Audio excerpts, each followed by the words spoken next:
you can't put sludge in the water. That's not I wouldn't call it socialization. That's my point.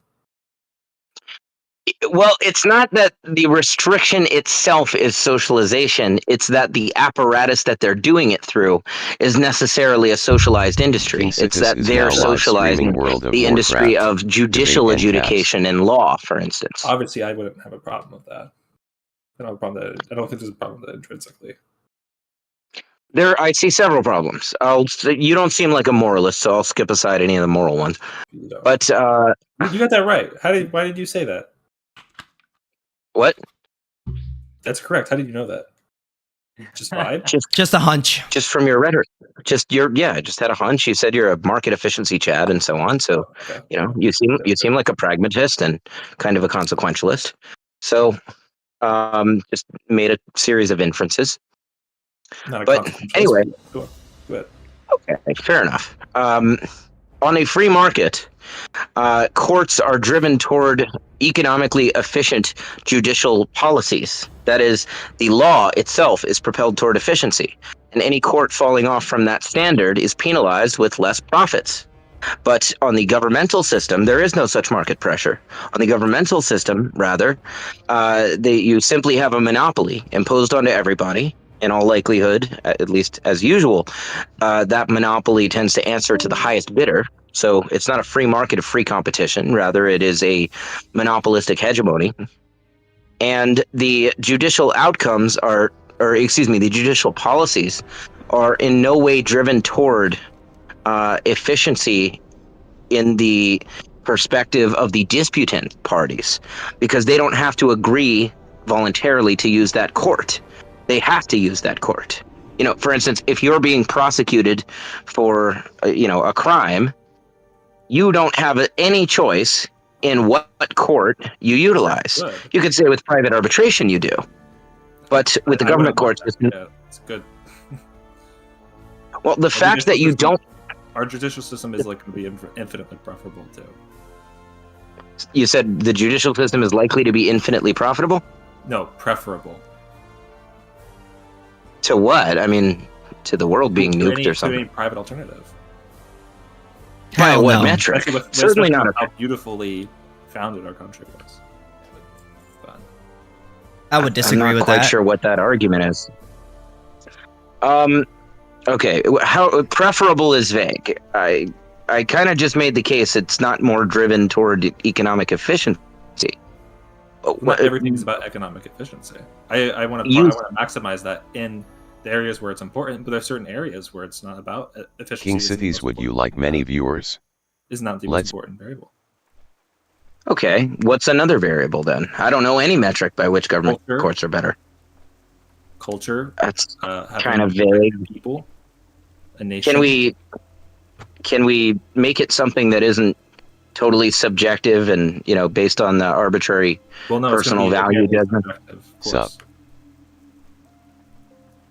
Well, if you said economic efficiency, that's something that we could make an objective case about and hash out, combined with the institution of public housing, combined with the socialization of roads and protection service, all of which upheld through the basic template of government monopoly law, have created or are almost entirely responsible for the creation and persistence of ghettos and ghetto culture in America. I disagree. I think there's a lot. It's a lot more. I think ghetto culture comes from something a lot more complicated than just, there's welfare and there's. I mean, but they definitely perpetuate it. That is the primary target of many libertarians is the welfare state for being responsible for ghetto communities. But it's one of them. It's certainly not the only one. I mean, certainly, I'm assuming that you would not dispute the fact that fatherlessness plays an enormous role. I'd be against welfare state in general, of course. Sure, I would have made that assumption. Would you agree with me that a huge driver of the problems of ghetto culture is fatherlessness, the epidemic of fatherless homes, especially in the black community? Okay. Now, what if I could show you that there are governmental policies which in themselves have demonstrably massively driven the growing epidemic of fatherless Then homes? I'd be against those policies. All right. Well, I did name a few, specifically the welfare state. There's a very clear relationship in terms of the timeline expansion of the welfare state, particularly in the 1970s, 60s, and 70s and on, with fatherless homes, as well as the advent of mandatory no-fault divorce, as well as federal enforcement of child support orders. Now, these provide economic incentives towards single motherhood. You know, by default, naturally, in the olden days, if a woman leaves the father of her child, she's kind of fucked economically. That's like one of the worst things she could do, and it was usually Yeah, it's unthinkable. probably not a good thing to be fucked because you leave the father of your child. Well, if you're not fucked when you leave the father of your child, then you're more likely to leave the father of your child. Yeah, Now, that's not the necessarily state a bad makes thing, though. in terms of likelihood of producing a ghetto culture, not being KingSithis is fucked now when you leave live the father of streaming your World child of Warcraft. is a bad thing. Debate Not necessarily. Ancaps. If the dad's still a piece of shit, the dad's gonna be a piece of shit whether he's there or not. If it might be even worse if he's there, in fact, because if he's there and he's beating the shit out of his mom, it's probably worse. Probably better. I'm not saying that's I'm not saying that's never the case, but that's not typically the case. By and what large, tends people to are happen- better off Dads with aren't two-parent great households. Role models. By and large, people are better off with In virtue of two-parent the fact that households. they're not present. Would you disagree that by and large, Oftentimes, look, more often than not, when a child is being raised by a single mother, the father of the child did not make that choice. The mother did. Okay. Now, That doesn't mean modern so what if the dad's modern- still, the fact that dad still could be a piece of shit?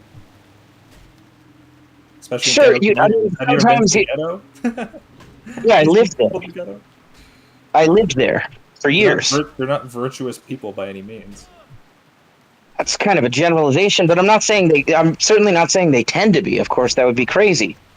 Well, yeah, exactly. I That's my am point. saying that if there were no welfare state, if there were no child support, it would not be economically attractive for Lakeisha to leave her baby daddy, Devontae. Yeah, that's true. In the modern world, however, she knows that she can get on all kinds of, she get food stamps, she get AMP, she get Section 8, she get all kinds of governmental assistance and support. OnlyFans. And she can milk Devontae for child support, and she can get a new man and enjoy his income. So why do So it's why do societies with larger welfare states and say Nordic countries not have this problem, but this somehow exists in certain demographics of America? What do you think? What's a common variable between these two places? the answer to that would sound racist. Okay, there you go. it's a different culture I would wager money, however, and racial demographic? I don't actually know. I'm just guessing here, just taking a wild guess. I would bet that the welfare state in those places and child support in those places probably has, since their creation and expansion, increased the rates of single parent homes. Not to the extent of American ghettos, but probably to some extent.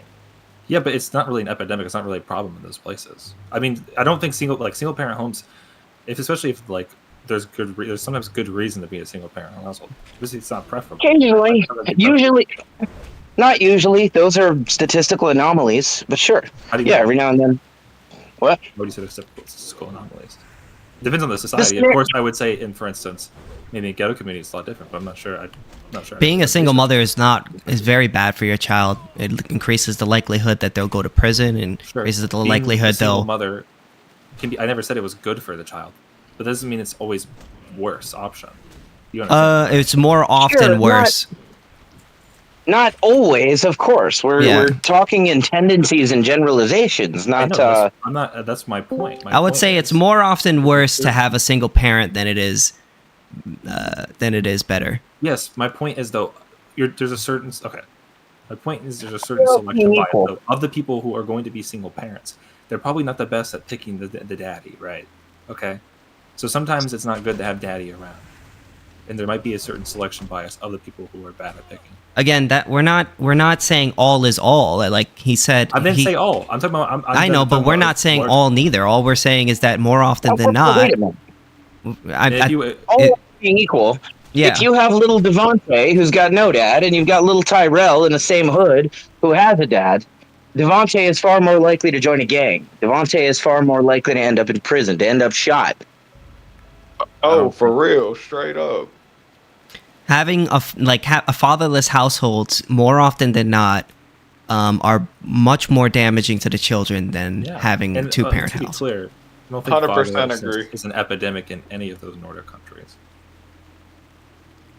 Well, I don't know much about single motherhood rates in Nordic countries. It's probably a hell of a lot lower, I'm guessing, because in certain respects they are culturally superior.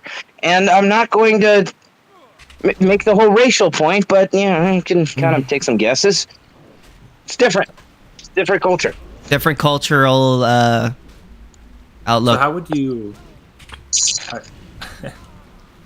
But how would you, like, for instance, if let's say I have a small little town, right? And say I have a small little Mormon town here in there in Utah, okay? Why? Oh, you're in Utah? No, I'm not. Okay. I'm doing a hypothetical where I'm like a Mormon in Utah. He's just using it as an example. And I want to have I just think that, like, it might be in my best interest if I'm like trying to preserve specific type of demographics and culture, to have some sort of state, some sort of body that restricts immigration, for instance, to preserve that. The state enforces. There is an ANCAP friendly version of it. It depends on whether you're trying to control the demographics and culture simply of your own property and those who think like you, or if you're trying to do it for people, 3,000 miles away who are nothing like you. Yeah. So also, if in the ANCAP model, you're perfectly allowed to have HOAs and private property covenants and so on that are as restrictive as you want them to be. Say I'm a developer, I build a big neighborhood of 500 houses. If I want to say only Jews can live here or only blacks can live here or something, then that's my right. In Ancapistan, as a developer, that's my right. And I can serve. What? Do you have a right in ANCAP society to shoot up heroin in your inner city? It depends on who owns. It depends on whose property. The city isn't somebody's property. The city is, typically speaking, unless you have some kind of weird, like, planned, company town or something. Generally speaking, it's thousands of different people's properties, and you can have a drug-free property covenant, HOA community over here, but your house isn't part of any HOA, and you can shoot up heroin all you want there. Also, but can I make a quick point real quick when you're done? The roads and sidewalks, the owners of them may well have an incentive, and in most kinds of areas that are trying to be family friendly and so on to attract drivers, will have an incentive to restrict that kind of thing on their own property, at least out in public view. Also, if you believe in the idea of racial segregation or segregating people, well, then use the state as your worst enemy, and the reason why that is because I don't believe in racial segregation. Well, or any sort of segregation or whatever you want.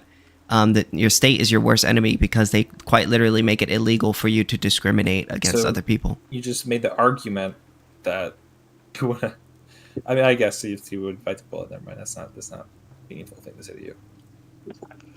Well, I'm not against I'm against discrimination laws in general because I think that fundamentally people should have the right to choose who they want in their property for any reason. I'm actually against civil rights law too. So. Mm-hmm. But the state they make it illegal for you to discriminate. Sure. So they import immigrants and allow basically for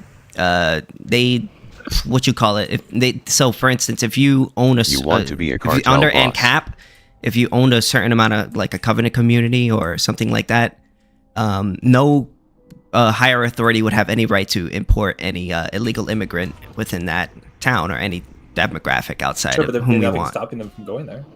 Well, it would. Well, let's It's your stop. Wait a property. minute. Yes, there is. Yeah. If you have a private property covenant, an HOA or something, Okay. then there No, what if is. Still someone- exists, and it's What if, in the what if worst a, what if shitholes a in the billionaire in world. Ancap society wants Like cartel land wants in to Mexico. immigrate millions and millions of immigrants into your local area? Then you literally have no recourse. My recourse is the same as any That's other not in scenario, which is Kapistan. that I can have a private property covenant in HOA or something like that. Yeah, but it doesn't stop That- them from being in your community. Right, they If you're can the be owner. outside of it. Now, if it becomes that's also and a problem though for these people, right? For a lot of people. if it becomes an issue that's bothering people, that means you'll have an increase in the demand for such exclusionary property arrangements. Yeah, so what you could do By is the in way, your community you the can have billionaire HOAs. importing the billionaire importing millions of people it just seems highly unlikely to me. That is to say, Wait, why would there's wait, no why welfare state. Why wouldn't you? If I was a billionaire in Ancap society, of course I would. As long It's as you're very not expensive. violating anyone's rights. I mean, I don't see a problem. No, 'cause I'm sure there's plenty of. For instance, if I owned a plot of land in if America was an Ancap society, and I own a huge plot of land in Southern California, or even like it'd be super easy and great for me to bring in like a ton of cheap labor. Except the fact that they're in America now, where there's a high value of labor, means they wouldn't be that cheap. Bringing them in, How would they not be cheap? What do you mean? Of course they would. because bringing them in from somewhere else puts them to the availability of the rest of the market, which means, for instance, a Chinaman who right now accepts Oh. $1 a day, to manufacture clothing or something. Once he comes to America, he's surrounded by businesses that'll offer him $100 a day or something. Yeah, but he's willing to work for. But he's willing to work for $50 a day, while everyone else is willing to work for $100 a day. Because he's already because It's cheaper. So it's Right, but what it's do you mean? cheaper to just have him manufacture the clothing Why do you there. think immigration is so good for the economy? It's 'cause It of is, the yes, project, but- it's I think cheap I labor. think immigration is It's good. I cheaper. think immigration is great for the economy, personally. I'm not saying it's not cheaper. I'm saying in this scenario, it's much cheaper to, have your clothing manufactured in China than it is to bring Chinese people here to do it here. Cheap labor Well, will that's drive the down Chinese people, standards sure. as There's happened in some EU. Chinese people. There's plenty of Mexicans. There's plenty of Canadians. Well, the Canadians. Well, if there wasn't all these tariffs in the way, then it would I be agree, it would I'm be against cheaper. tariffs. Already Yeah, it would seen be a on lot that cheaper soil. to just hire. It would be a lot cheaper to just pay somebody in another country to manufacture the food, what you need, and then have it shipped here, as opposed to just shipping them in. It would be much more costly to do that than the other way around. Which is why we're against tariffs. I mean, I'm That's against not tariffs, the reason. There's a lot of reasons to be against tariffs. I mean, it's one of the many reasons why we're against. There's a lot of reasons to be against tariffs. I would say. I actually made a pretty damn good YouTube video about it. You should check it out. Oh, he did. That's right. Mm-hmm. I mean, there's not many people who are more against tariffs than me. Okay, I hate tariffs. Well, not necessarily. I mean, tariffs can be good for obviously certain. Tariffs are always bad. No, They are inherently bad. They're inherently bad. No, there's definitely situations where tariffs can be good. Taxation But is it's not going theft. to be for economic reasons. It's going to be for geopolitical reasons. There should be no such thing as geopolitical anything. Maybe in your world, but I think imperialism is good. I think colonization is good. Good by what metric? Tariffs will destroy economy trough as in years. that I mean, it's not literally good, obviously, because I don't believe in like. Then why'd you say it was good? Good? But when I'm saying good, I just mean I like or go this thing. It just means But why? it aligns with my vision of what America will look like. So So it's not good. Imperialism is not good. I would agree. I don't think it's good or bad. I don't think you can apply. LOL, my point is proven by how you play well. objective normal judgment. So Ignoring just other players and letting them Let's be get your overwhelmed and definition die of instead of imperialism helping here. them and let them help you back. Would your definition include? Bro, that's a fucking necessarily hardcore the player. violence How? or the- He's a hardcore Well, player. I think I there's some can't help level him. of He can't. violence We that can't even is, group up. Gonna be necessary. So shut your mouth. Okay, then why is it good? Huh? Why is it good? I think America has greatly benefited from, and not necessarily just America, but many countries have greatly benefited from kind of intervening in certain political affairs. And I would say, for instance, there have been many countries that we've Thanks, benefit from teaming up with in the Middle East that we have. thanks for the heart, Pre-1948, I would say, Milorad. when we had better Middle East relationships.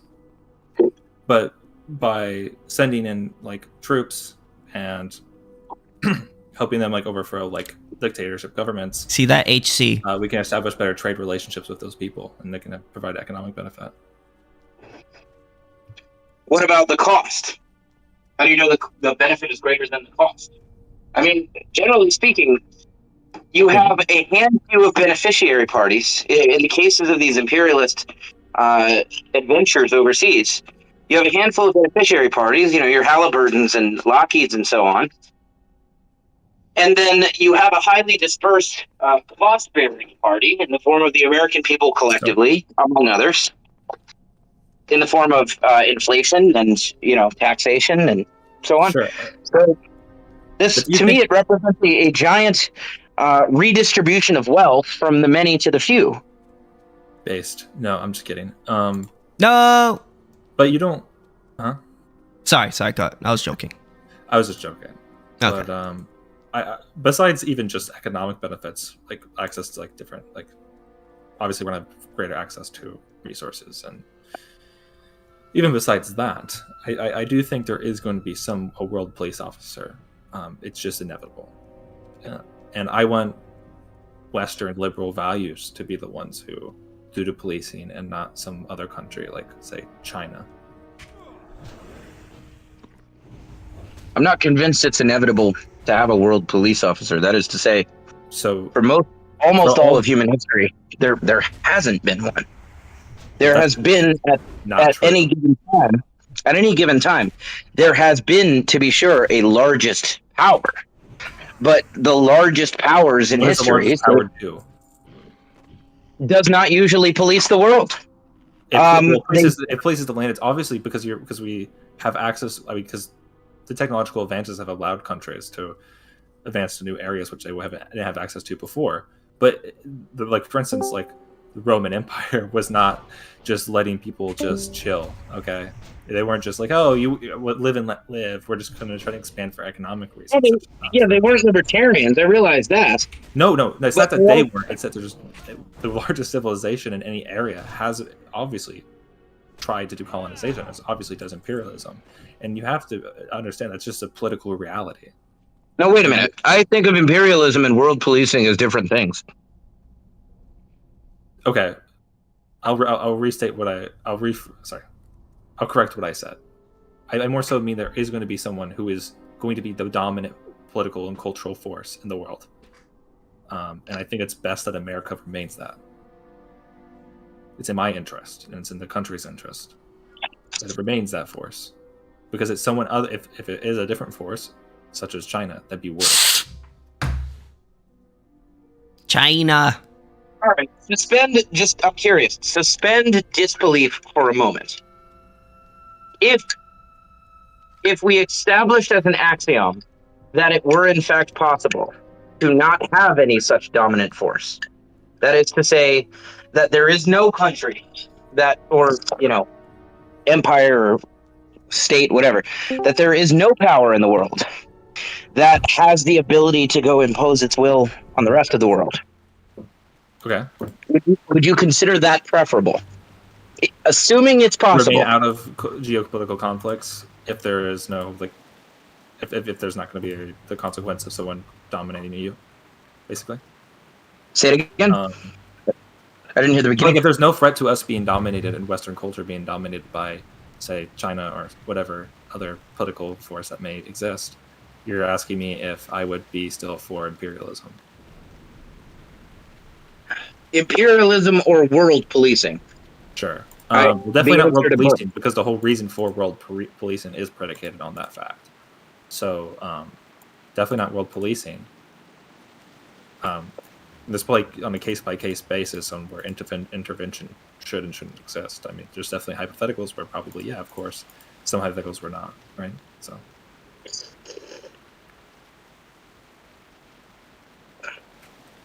I'm curious about a scenario.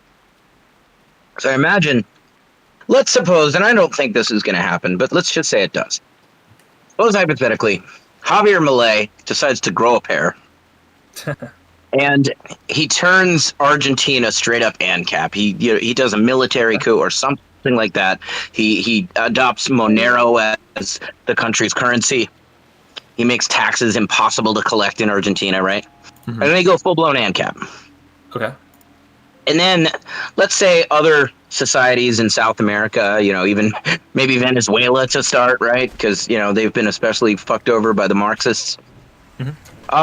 Other societies in South America start also adopting anarcho-capitalism, utilizing Monero, not paying taxes, and, suffocating their states away. Okay. And then the outcome here is you end up with a fully stateless South America. Anarcho-capitalism will never work because people can't organize themselves like that without going to war. Yes, they can. Anarcho-capitalism has worked historically. People do organize themselves constantly without going to war. With constant fighting, though, that's the problem. That's the problem. Much less so. You can't have capitalism or communism without, trampling on people. You can't just...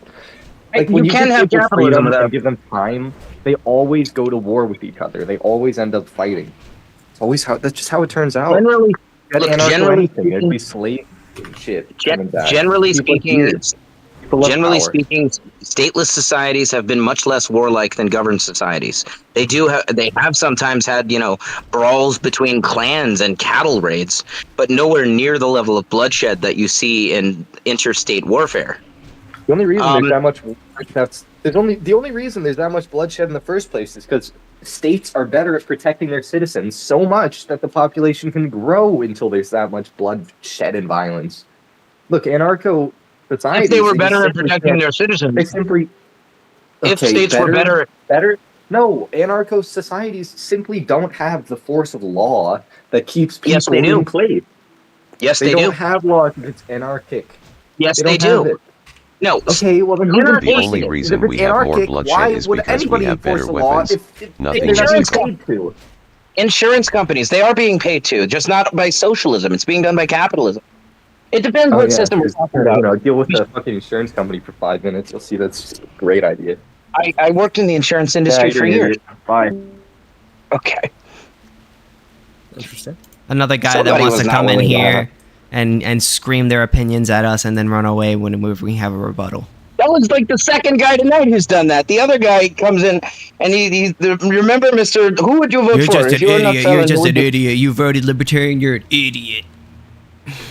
And he said, that's actually what made me think of Milei a second ago. That guy in here earlier, he said the libertarians will never win any election.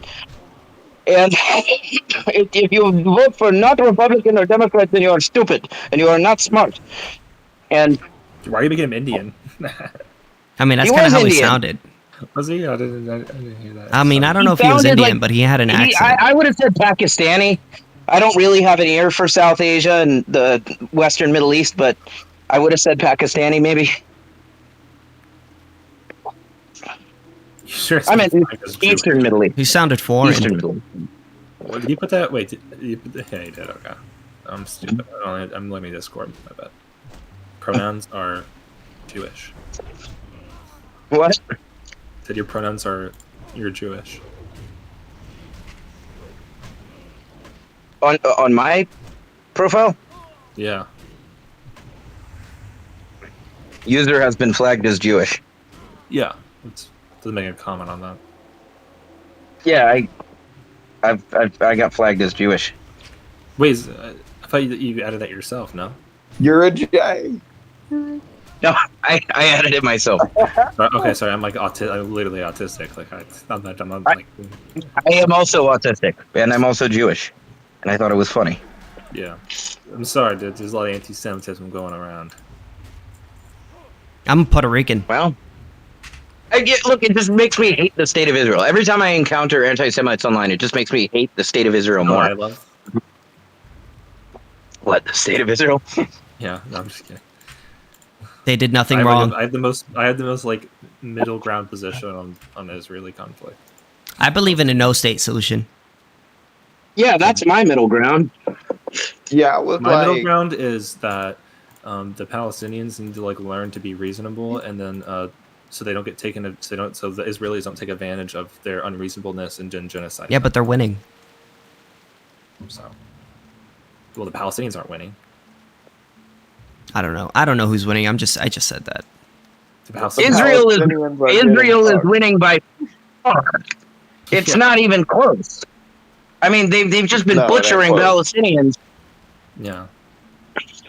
It's been like fish in a barrel. Yeah. They've just been bombing fish in a barrel, basically. You know, imagine shooting fish in a barrel. They're bombing fish in a barrel. They've practically leveled Gaza. KingSithis, I would invite you to just go Google image like Gaza today or something. Before and afters. Look at what Gaza I've seen some like. I've seen some pictures of before and after. It's like fucking leveled, like the whole thing. It's not just like a building here and there. It's most of Gaza is now rubble. Yeah. Yeah. And God, my Jew mom tries to sit and justify this shit. No, I'm sure she does, dude. They love it. It's ancestral homeland. Not they as in Jews. I mean, Jewish mothers love it. It's your ancestral homeland.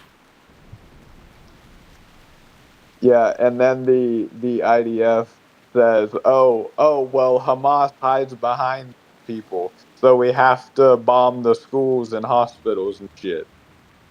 80% of all the casualties in the war have been from innocent civilians. Well, the thing is, we don't know like anything really. That's fucked, man. About the numbers. Like that's not. You literally, that's low estimate because we obviously don't have access to all of them. Yeah. Those are the two sources because they won't let Israel won't let journalists in. Right. They won't let journalists in. You really can't get reliable numbers. But right. I mean, I'm sure the UN has okay numbers. I'm not denying that, but yeah, right. I'm just saying. Yeah, but like that's pretty much on the low end. The chances are that it's even higher than that, and that's just like when you go to war, right, or you have a conflict, you fight the military, right? You don't like go in and murder innocent people. Well, you don't do that. That's not war. That's genocide. Okay, Dave Smith. Go right into the Israeli trap. Like, I mean, the Palestinians just gave them the chance to bomb them on a silver platter. It's very sad. Yeah. Because when they elected Hamas, which is a group who literally does want to annihilate the state of Israel, it gave justification for Israel, especially after October 7th, that this was a group that could not be reasoned with. Which is true. They can't be reasoned with, but doesn't mean you should kill children at water stations. To be clear. Yeah. I mean, or restrict aid and food. But it doesn't absolve Palestinians of any responsibility, obviously. Where have you been, KingSithis? No, they both deserve where they are today. They deserve it. Where am I live at? I'm live on YouTube, Twitch, Kick, and TikTok. Oh, no, I don't think. Okay. Palestinians as a category are not responsible for anything. 1,754. There are specific Palestinians that are responsible for their own actions. There are a large majority, and then there are other Palestinians who elected. It's a large majority of Palestinians who did elect Hamas. That is partly their responsibility. You could even make the case to some extent, although it is flimsy. You could make the case that those voters may be responsible for something, but certainly their children wouldn't be, non-voters wouldn't be, people that voted for the other ones wouldn't be. Well, sure. By Palestinians are just but a lot of them are getting killed too. I also don't think it's justified to kill people based on how they vote. Well, my friend, taxation is theft. If they're voting for people who their whole policy is to kill you, then I mean, I still wouldn't. I consider voters to be under duress. Essentially, you're given two or more coercive options. They're all pointing guns at you in different ways. Opting to have some tiny, infinitesimally small say in which one, which person pointing a gun at you gets their way. when you deem the options to be of different levels of shitty, I would say you're under duress. Any party that wins is going to be coercing you. So expressing some minimal, practically non-existent say in which one it's going to be based on which, which harm is worse to you or which one is less harmful. Like, this to me seems like fundamentally a duress situation. Bruh, how long have they been at war? This is Lysander kind of Spooner's depends view what on counts. I voting mean, being there's coercion. been some degree of conflict on and off since 1947. In 1947. Well, way before that, because of terrorist attacks. Yeah, what about before that? You could say You could say fucking literally thousands of years ago. No, I mean, realistically, we could put it in the early 1900s when we started sending like hundreds and hundreds of Jewish immigrants in the early 1900s, which the Palestinians vehemently opposed, not just because they're Jewish, because they're European Jews specifically, because the Jewish, a lot of the Jews and Palestinians got along okay in that Philistine area, but they had a problem with European Jewish immigration, obviously. And that was like when things started to actually like strife started to occur, was in the like early 1900s. This is why we need to abolish the state and legalize prostitution. No, that's degenerate. What? Nah, man. Why not? If I want to have sex with a prostitute, that's my right. Nah, bro. Because it's my body, my choice. Yep, and the prostitutes will do all of the men, which will make them more productive, happier, and successful individuals. They'll make more money. They'll be less happy, and they will build right, like zero fucking stress, dude. Absolutely. I don't want to live in a society where dude you want to know exactly what I think that prostitution is fine. I think that if a guy wants to have sex with a woman for money and the woman is okay with it, what's the harm? What's the harm? Yep. Absolutely. No one's rights are being violated. I think that's the type of that society would thrive. Exactly. I don't think there's anything, not a single thing ethically wrong with that. I mean, obviously, I don't think people should do it morally, but ethically, I think that fundamentally, it's your body, your choice. Yep, I would vote for that in a heartbeat. Me too. Dude, that would boost... And it would help the incels. It would solve the incel problem. No, it really wouldn't solve the incel problem. It would, because there would be no more incels. Because they could just have sex with a prostitute. No, because the fundamental problem with incels is not just sex. That's just the face. No. They're saying incels are involuntary celibate. They're involuntarily celibate. Misogyny. It's not just like. No. It's they're an No. Listen. Incel is involuntary celibate. So that means if they could go and have sex. I know what an incel is. I grew up on the internet. If they can have sex with a prostitute, they won't be an incel anymore. No, you don't understand. No, you don't understand because you weren't actually on that incel culture. I was. So get mugged, okay? Incel culture is not about actually like just sex, okay? Incel culture but what does incel mean? Fundamentally unlovable for various attributes. Well, you could pay a woman to love you, just have sex with her and have sex with her. You really can't. This is so retarded. You could pay a woman to make her act like she loves you, so you could feel the same thing. That's even worse because you have to pay. Well, I mean, it's better than nothing. Pretend to love you. It's better than nothing. Yeah, you know what I'm saying? That's like saying we shouldn't be playing video. It's like saying we shouldn't be playing basketball because you're faking the real thing, or a video game, basketball video games, because you're faking the real thing. You know what I'm saying? Whereas I'm just like, it is analogous because you're faking the real thing. It's not real. If you're playing basketball, it's an enjoyable activity in of itself. No, I said the video game a video game like 2K. No, because I'm playing Madden right as we speak. Yeah, so you're not enjoying the real thing. It makes you feel like it is. It's make you feel like you're playing basketball, but you're not actually doing it. You know. It's not. No, just because it's fun. I know. So is prostitution. No, you don't. And Israel has been at war for over 3,000. These motherfuckers just don't know how to be nice. Anyway, 3,000 years and you at war. Yeah. You can't pay and you still standing, I guess. It's not possible. There's something to be said about that. I think I'm 100% right. I don't know how you can possibly disagree with me.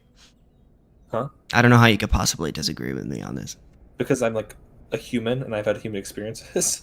Nah, I don't know. Because you can't. I don't know. What do you mean? Do you really think if I walked up to somebody and paid them enough money, and just virtue of me paying them, if they were disgusted by me, could they love me genuinely?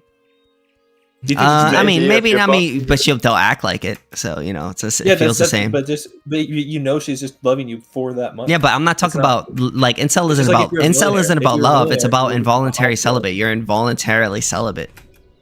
So if you're able to get sex from a prostitute, you're no longer an incel anymore because you're able to have sex. You think incel culture is just? And like, what if you don't care about love? Like if that's not what you're looking for. Yeah, so there's no more that it would solve the incel problem. There's no more. It would also solve the single. We wouldn't need like a welfare state that much. Because when single mothers could be prostitutes and then sex because you can't actually get it is just even more demeaning. It doesn't get rid of the fundamental problem that no one wants to have sex with you. Yeah, but it's better to get some once in a while than get none at all. No, it's not. What do you mean? What do you mean? Maybe if you're degenerate. The reason for sex isn't degenerate. That's so arbitrary, though. The reason for sex isn't just to have sex. The reason to have sex is to have some kind of communion with a person, to have some kind of like actual connection. You could pay a woman to have a connection. It may be one-sided, but especially if it's like, especially since I view sex work as inherently rape. But no, what? How? Yeah, because once. If I pay you for a specific service, you're going to feel there's some degree of coercion that exists. I don't think so. Inherently. No. Of course there is. Who's coercing you? Nah. If I walk up to you and you're starving, I say, hey, I know you're starving and you have no source of income, but if I'll give you $100 to give me a blowjob. I view that as So basically, what you're saying is if somebody is if somebody excuse me. What you're saying? I mean, you can think that, but you're not So basically, your argument is if somebody needs a scarce resource in order to live, and in order to gain that thing, you offer them something. You say you need to give me something in return in order to gain that thing that you are coercing that person. It's to give me sex in particular. Obviously, sex is a very special thing to humans. So it's just sex. So let's say like if you're in the middle of nowhere. So that's why other people qualify. So let's say like you're in the middle of nowhere and you have no water, and somebody comes up to you and says, "Here, I'll give you this water, but you got to give me $50." You would say that's not coercive because it's not sex. Of course, it's coercive, but it's not rape. Rape is probably worse than just a certain. Okay, so I'll change the word rape from like coercive because they're both consenting. But no. The analogy would be something like. If you're thirsty and can't get water, you're in the middle of the desert, and I have water, and you need to give me a blowjob to get the water. Yeah, I think that's perfectly consensual. That you're retarded. You don't. You've probably raped like 10 people if you think that. How? I'll be thirsty. You fundamentally don't understand consent. Consent. Wait. Am I forcing them to like? In what way did I say okay. I'm going? Did I say I'm going to do X to you if you don't do this to me? Pill that makes her fall asleep. if I say, hey, you want to have sex, and then she falls asleep, and then I have sex with her while she's asleep, is that rape? Well, yes, because she didn't give you permission. No, she said, "Oh, you can have sex with me," and then she falls asleep, and then you have sex with her. Did she give you permission to have sex with her while she was asleep? You didn't clarify. Well, then you don't have permission, and therefore you don't have the right. Okay, that's good. I'm glad you can agree to that. Yeah. No, I'm just saying that prostitution isn't rape because the person is agreeing. I'm not saying that's analogous to prostitution. I'm just testing your intuitions about this. No, I think if somebody declares their will to you, or you don't know the person's will at the time of making the decision, and you make the decision anyway to have sex with them, then yeah, you're kind of doing it without their consent. I think rape is when you use coercive behavior to get sex. Yeah, I don't consider that to be coercive. I don't think like if I want to pay a woman to have sex, like I don't think that's coercive. An example of somebody it's a business. Like thirsty and is like dying of thirst in the desert, and someone's like, "You give me a blowjob to get water," and he said that's not coercive. No. Okay. So basically, what you're saying is if somebody needs a scarce resource and they don't give that other resource to that other person, and the result of them not giving it to them means they're going to die, you're coercing that person. Of course. Okay, so let's say you have a weird disease that hypothetically you have this weird, strange disease where if you do not have sex with somebody, you are going to die. Now you go up to a woman and you say, "Hey, I desperately need you to have sex with me. If I'm not, I'm going to die." And she says, "That's cool. I will have sex with you only if you take me on a date." Is that woman coercing that man? Well, I actually think he's coercing her, but he's not. He's asking her. She doesn't have to say yes. But, and actually, she is saying yes, but she's saying under the condition that you take me on a date first. So is she coercing him now?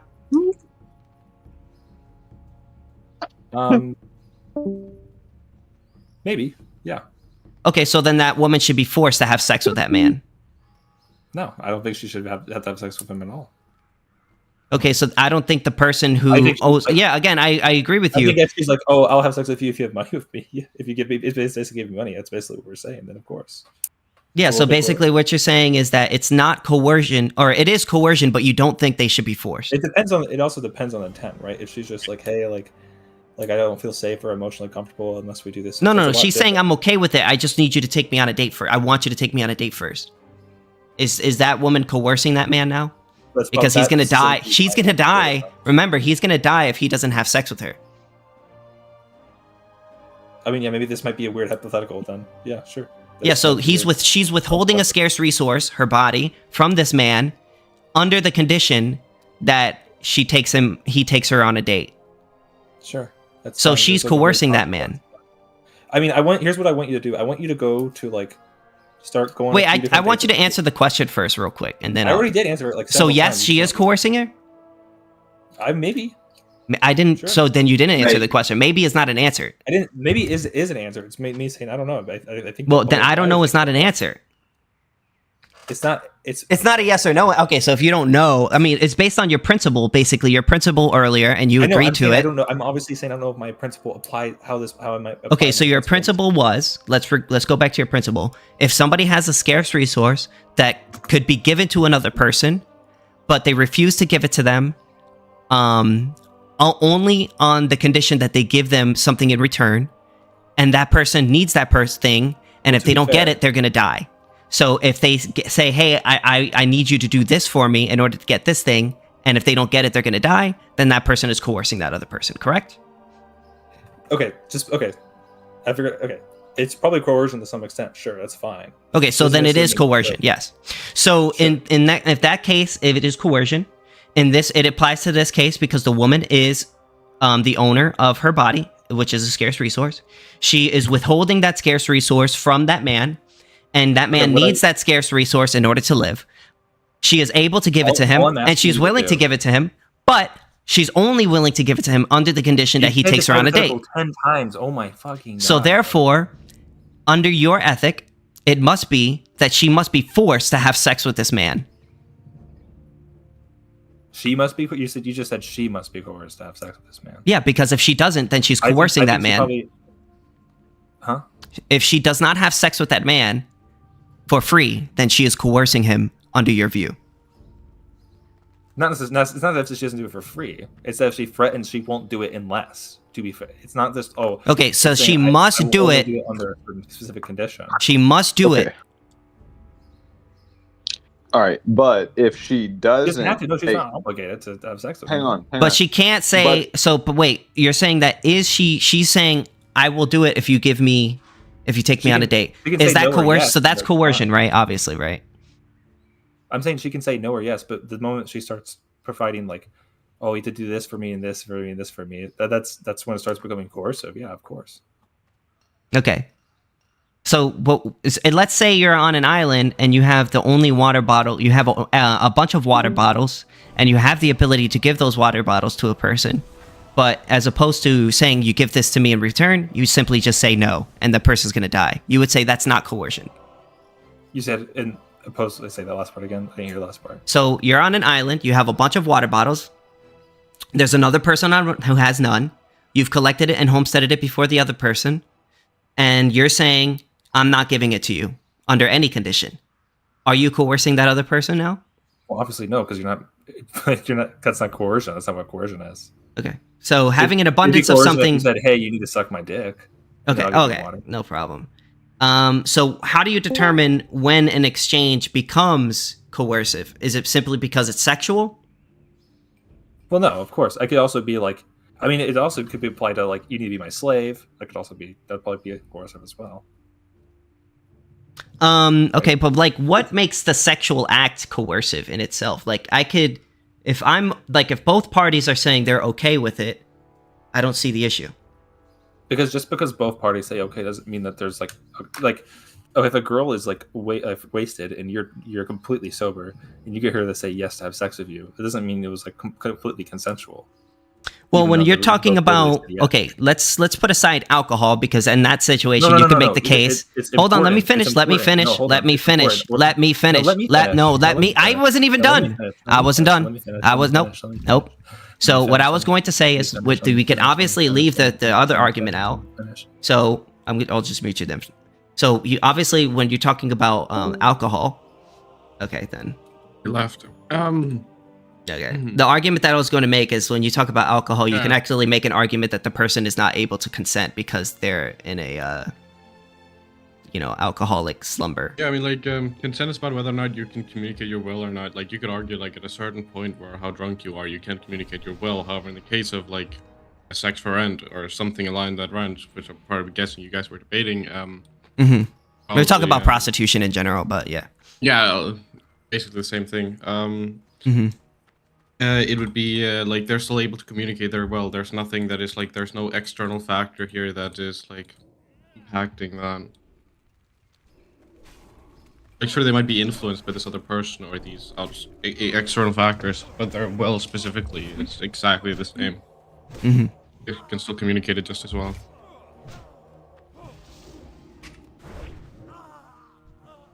Yeah, just because, like, you may not like what the person might be doing, or you may find it uncomfortable, it doesn't make it, coercion.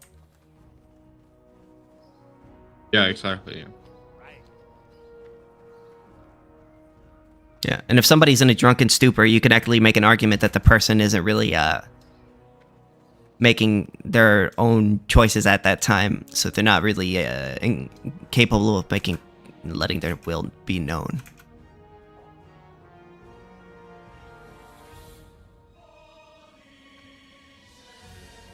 Yeah.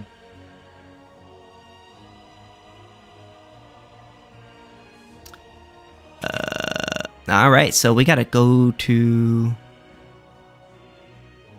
How do we get to know? How do we go to? Oh, okay. So what you been up to, dog? Oh, yeah, I've just been debating like a couple people around here. I wrecked like a couple people. I wrecked like 2 Marxists yesterday and like some pro-lifer, where I both got them to concede. That was fun. Boom. Yeah. Based and red pill. I found a new way to tackle the labor theory of value, and it's so solid. I love it. Let me hear it. It's basically the argument that I've been using here.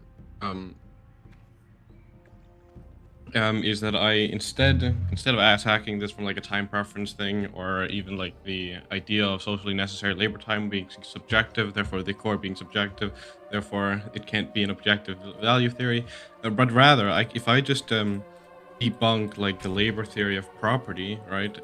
Say that like it's labor that makes you entitled to something, right? I think that's nonsense. I think that's just like mysticism for labor. I think that makes no sense, right? So if I disprove the labor theory of property, and then I instead use Kinsella's like first possession theory, like the property rights being derived from conflict avoidance. I can use then the praxeological concept of using other people as a means. I can actually simply argue the capitalist is using the worker as a means to create these things. So actually it would be the capitalist's value, not the workers, because he's using worker as a means. W. Yeah, that does make sense. One question that I always like throw to Marxists that I've never really gotten a good answer for, which is essentially, let's say that you work for, like, they always make the argument that surplus value, the idea of surplus value is essentially profit, when the business is making more money off of the worker than what they're paying them. They consider that surplus value to be theft because it was created by the worker, yada, yada, yada. So my question is like, okay, well, let's say the business owner is losing money and they're still paying wages. Is now the worker now stealing the surplus value of the owner now because they're making more money than what the value of their productivity is creating? Does that make sense? Yeah. So yeah, labor theory of value is stupid. Yeah, it certainly is. But I mean, like, it's interesting how, like, there is people, because then they're kind of forced to get stuck on the whole that it's not a voluntary exchange. They have to then they have to get into ethics, which Marxists don't have.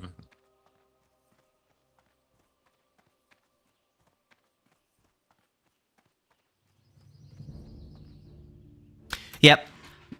Marxists aren't really good with ethics.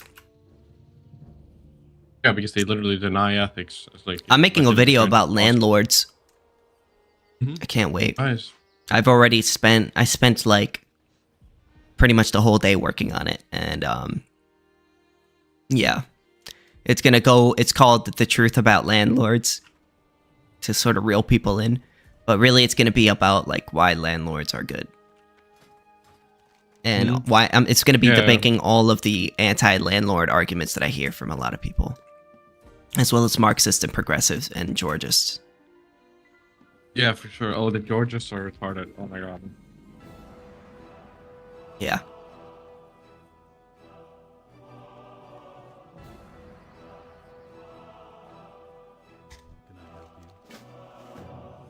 Georgists make no sense. It's just pretty much, oh, you own land, so therefore you owe but the problem is like, just because somebody owns land or is on land, like, does, like, who then gets that money? Is it just simply the government, the community? Is the government just synonymous with the community now? I don't know. Maybe. Doesn't make sense.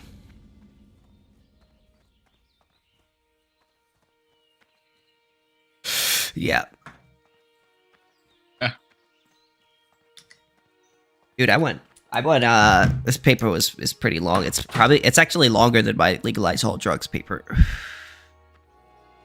Because like right now, currently, I haven't posted in over a week now, basically. I do kind of want to, like, I kind of want to make up with that and like make like one big video. I just don't know like how I'm gonna do this really. Use ChatGPT. Yeah. It fucks up like a lot of things. I'll use it to like help with it, but like I want to like actually like bring it like an in-depth script on why natural monopolies are impossible, like completely debunking the how are you gonna stop monopolies from forming, but what about more warlordism, right? Genuinely, like, it's the most common critique. I want something to just send these people. There's not like one like big video that just completely debunks all of it. Well, doesn't like Cthulhu have one? By far the most common. Yeah, I mean, sure, he did one on natural monopolies, but like specifically on like he mentioned it in the anarcho-capitalism, responding to the critics, right? But there's still not like one big one that debunks the warlordism. I'm genuinely so tired of it because it's by far the most common critique that these people have against it, and it's actually dog shit. Yeah, that would be good to have a warlordism argument. Tamris, what's up, man? What's going on? How are you? I'm doing good. Bell, you're famous. I saw you in a YouTube video. Not the person you're named after, like you. I'll send you the link, bro. It was on someone's Someone, it was. I didn't even watch the video. I just saw the thumbnail, but it was. Yeah, I'll send it right now. All right. Like, you're not famous. It has like 50 views, but it was It's someone on this server, like someone on this server debated you, and then they put your thing in the thumbnail, and like I knew who it was because I've like seen you on here before. I'm looking for it right now. Oh right. Yeah, sure. Oh, I wonder what debate that was. Yeah, bro, you're becoming famous. Like I said, I didn't even watch it. I just saw the thumbnail.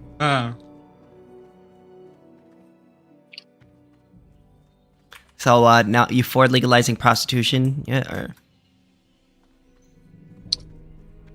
Give me a second. I'm putting it in the chat. Yeah. I don't see this. Oh.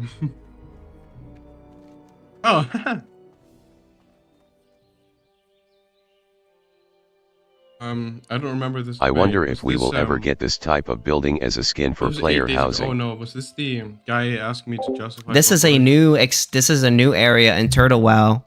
Because I remember I fucked up. So this is not actually World of the vanilla, not vanilla retail. So. That's happened to me several times as well, where people will just like make YouTube videos and like I'll just like find out about it like a month later. Yeah. Well, I kind of want to watch this debate. Yeah. Hell yeah, send it to me. Put it in the game, in the chat, in our chat, Master Debaters. I might actually have gotten cooked on this debate. Or a cathedral-like player housing skin. I remember there was one debate where I debated abortion, where I was like super fucking drunk, and I fucked up on trying to defend self-ownership. I was completely like, you mean like... I don't remember if it was this, but I really hope it's not. Hey, it's all good. We all have those days. I know I have. Yeah. It was like 3 a.m. and you just drank like a lot, and then you go into like some Philbro debate, like, like I'm not doing this.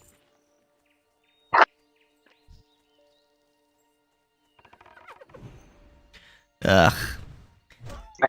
So what's up, T?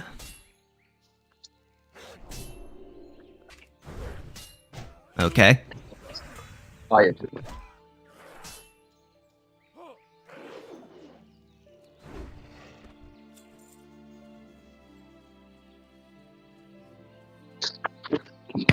Did you ask about abortion or not abortion? Sorry, prostitution a second ago. Yeah, I did. Yeah, I think prostitution should be illegal. Why? Because I think sex in general is something that should be. It's not that it should be like people should have. It's not that people should have less of it, but it's like it shouldn't be proliferated throughout society in a way that it's like transactional or something. So I think it's something that ideally you should do with like one person and like have it confined to that. Because it shouldn't like there's just all sorts of like weird like reptilian shit that goes on when you have like kind of just open sexuality is like that much of a part of society, right? I don't see the issue. Like personally, as long as it's done on private property and the people whom are doing it consensually. Yeah, and the thing is, it's gonna. What's up? Oh, Sithis, you debated this guy. I have. Look at this. He made a video of you. Me? You seen this? Yeah. Oh, Connor. Oh my god. Fuck that guy, bro. That guy's a fucking weirdo. So he basically went on to say like, because you support prostitution, it means that you don't care about all the people that get raped. And I'm just like, bro. So does that mean that you believe in legalizing cars? And he's like, yes. I was like, okay, so I guess you don't care about all the children getting hit by drunk drivers then, because, you know, you think it should be illegal. No. Yeah. But then at the end, he wanted to talk about, like, having sex with dead children and things like that, and I didn't want to talk about it anymore, so I just left. Yeah. I kicked him out of the room.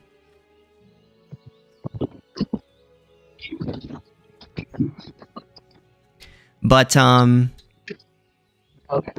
Yeah, I don't think that necessarily, just because something necessarily might be, like, morally reprehensible, I don't think it should be illegal, because then you create black markets. Because then you create black markets in those industries, and I think those black markets tend to have more negative effects than simply just allowing people to do what they want. Well, then even if it's not expressly stated to be illegal, we still shouldn't like, facilitate it as a society or promote it, right? Like, just I don't disagree with that. Yeah. I don't disagree with that at all. That's why as Ancaps, we believe strongly in like covenant communities and things like privatization. And I would go as far as to say, like, I think advertising like prostitution on the internet should be illegal. I think posting pornography on the internet should be illegal. That being said, if two like adults just kind of like organically meet each other and like, I mean, you could kind of argue that like, like if there's like a guy who's just like paying a woman a bunch of money, like kind of here and there, and then they like fuck, like you could like argue that that's kind of just like prostitution. So like you can't really ban that. So it's kind of prostitution is one of those things like you can't actually ban it like in practice, like you just can't do that. And with the even with the internet thing, you can make it like you can mitigate it essentially, right? I mean, you could do things in society to like ostracism and as well as discrimination. That could be a good way to deter such behaviors. It's not even that I want to discriminate against like prostitutes or something. It's that I don't want to like. That's not something as a society that we should like. You could say we don't want prostitutes in our business. We don't want prostitutes in our covenant community. We don't want prostitutes anywhere near our children. Now, and then also the internet thing. It's kind of hard to ban things on the internet because like people could just like use a VPN and then like unless you're gonna ban VPNs. Prostitution like within like insurers, like people won't want to insure these people. Like, yeah. We're going to have to pay a lot more in insurance. Yeah, that's actually a good argument too. It's also just we need to have more kids at the end of the day, and like the more women that aren't doing that, the worse off we are. So like kind of necessarily, if you're doing prostitution, you're probably not having a lot of kids. So I think abolishing welfare would definitely help with that. If you're doing it safely, if you're a prostitute and you're doing it like legally and safely, and like we can see this in like European countries, for example, they don't have kids like at all. Like that's like the worst possible thing you can do for your fertility rate. Well, I think the best thing that we could do for the fertility rate is abolishing welfare. Certainly.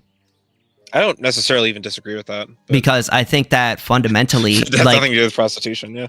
Like, if you are a woman and you are, like, having sex with a man, and you could just basically, like, leave him, and the government will pay you to leave that guy, basically. And they will actually... not pay you if you get married and other things like that. And you start to lose money as you earn more money. So it made it a situation where women aren't as reliant on men. So that kind of fractured the family unit, you know what I mean? So people are getting married less. And when people are married less, they have kids less. So, there's downstream effects from like, I think state, things that the state does,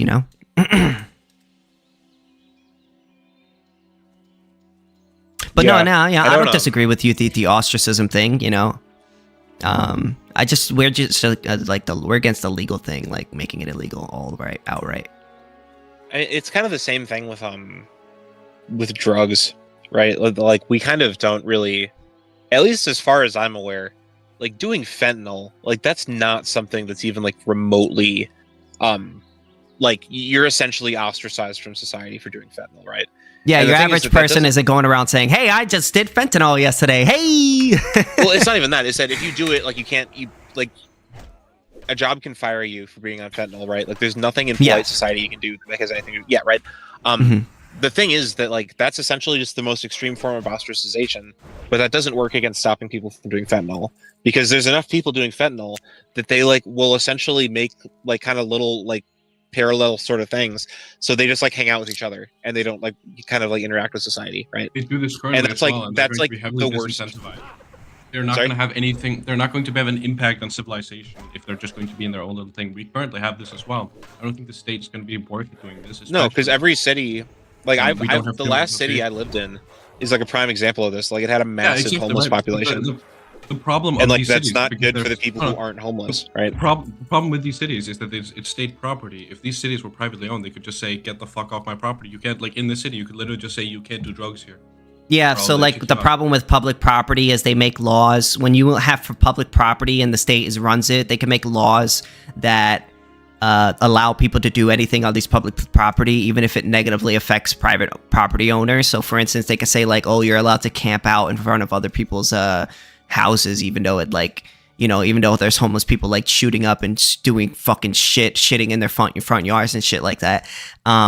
Because of so that's like the main reason why us libertarians, like, we tend to criticize the idea of public property, you know, because when you have public property, you're basically leaving it in the hands of bureaucrats who more often than not make decisions that tend to harm private property owners and not benefit them in a lot of ways. So, you know, if we had it privatized and the sidewalks were privatized, the roads were privatized, they'd be incentivized to keep people like that off. And then they would be sort of segregated to their own little land away from civilized people. Yeah.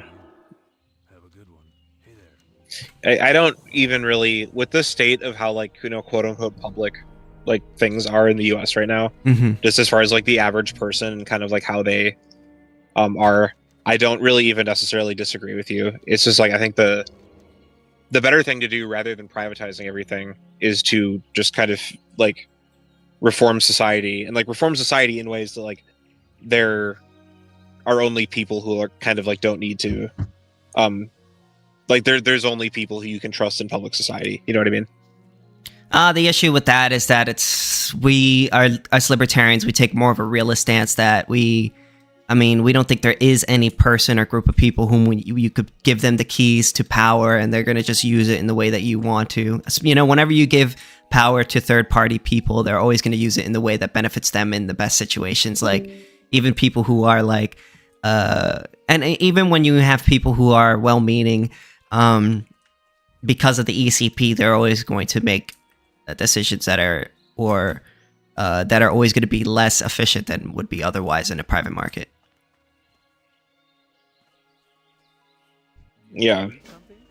So yeah, that's like the main reason we sort of criticize sort of like public property because of situations like that. Because let's say you have in a red state, you could be like, okay, well, you know, they're going to ban people from doing drugs in public. So like, you don't have to worry about that. But let's say you're a red state guy, you're a Republican guy, and you live in a progressive city. Well, they're not going to listen to you. They're going to make their own decision on like, so they're going to just like allow people to shit on your front door or, you know, camp out and shit. And that's when you see like all those tents and stuff like that. And you're not allowed to cut them down or kick people out and shit. You know, they can make those decisions.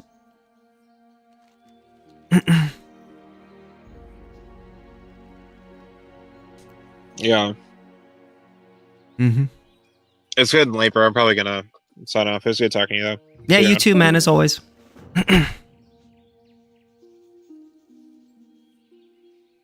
I like that guy.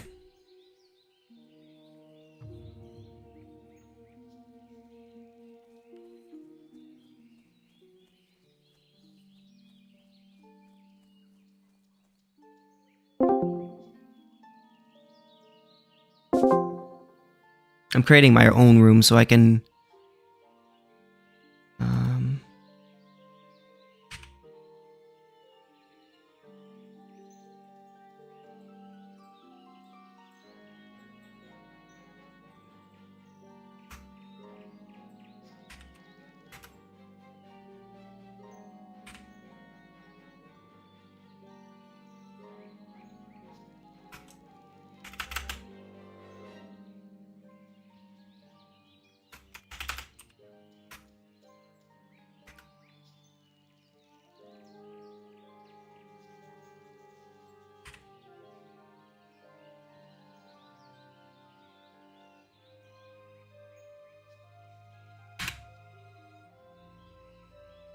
I'll be right back, guys. Give me 1 sec.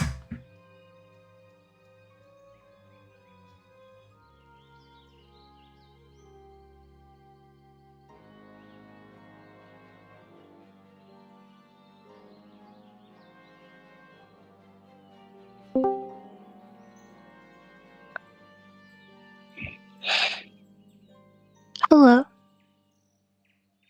1 second.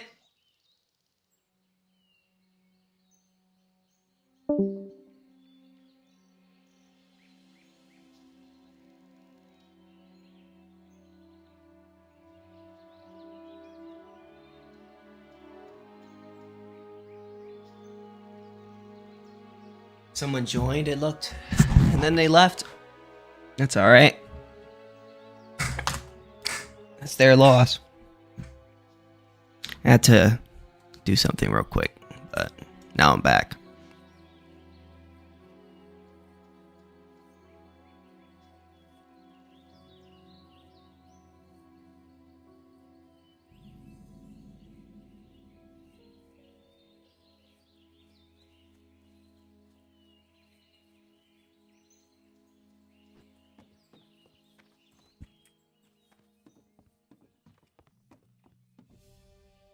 What can I do for you?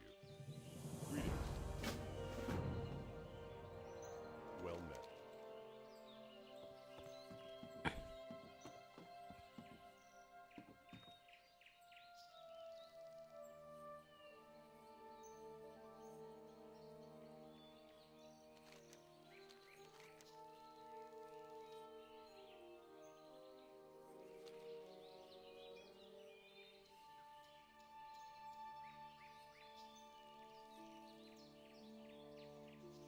King's honor, friend.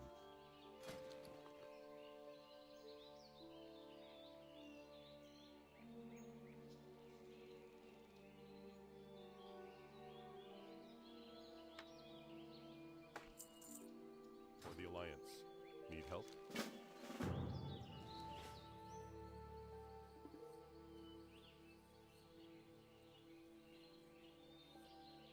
How are you?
Hello. See you around.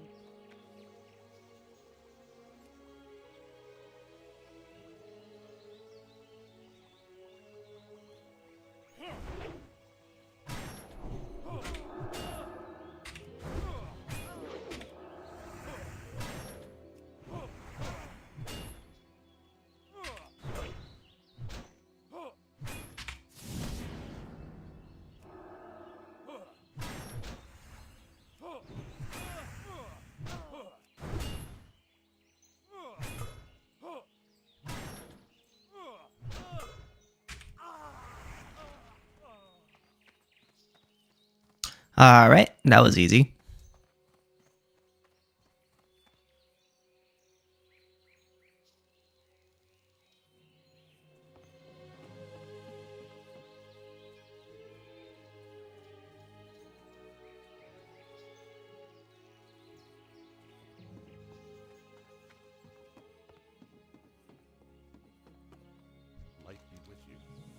You going to debate on a Discord server? I'm already in one. King's honor.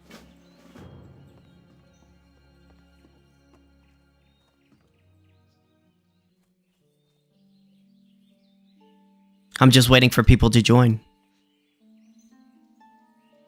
Which one? Hopefully someone joins in soon. Want to listen some more debates. Yeah. I'm in religion and politics right now.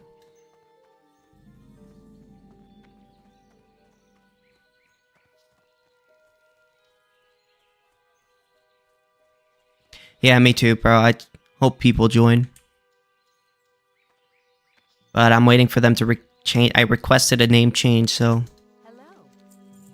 Hey, room denied. How about this?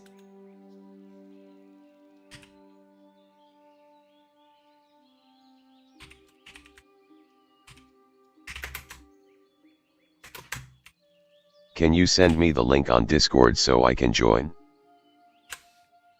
Yes.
Hello? Hello. Yo, what's up? How are you doing? I'm doing good. Just give me 1 sec. Just trying to invite Yeah. my friend.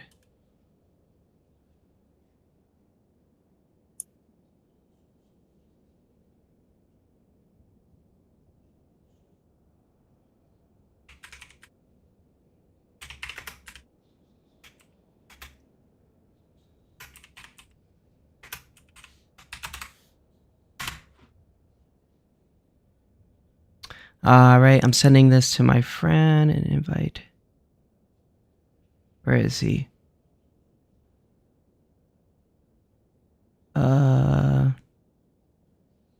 there you go.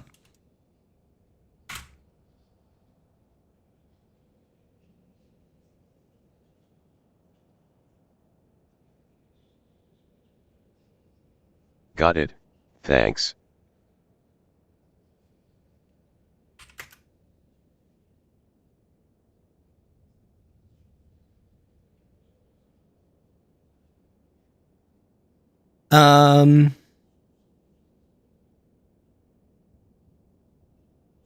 Fuck, he's saying I'm not allowed to change the name, the group name to legalize all drugs. Why?